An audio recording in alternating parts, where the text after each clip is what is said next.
Idol, kung nakain naman ako ng chicken breast, itlog, fruits, vegetables, sabay kakain ako ng donut, pizza, mga burger, tataba ba ako o healthy ako kasi kumain ako healthy? Healthy yung una mo kinain, yung pangalawa, mga processed foods. Pwede ka mag-bloat, pwede ka magka-allergy, yung mga tiyan mo.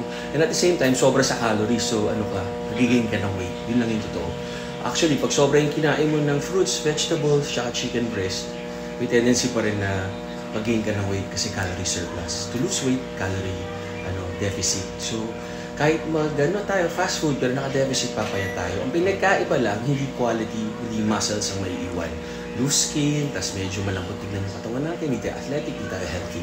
Yun ang pinag-iba ng 100% quality food. Parang 100% quality love.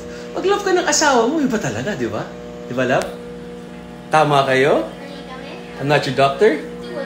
Happy, healthy, guys. Si Daddy, tsaka si Mama.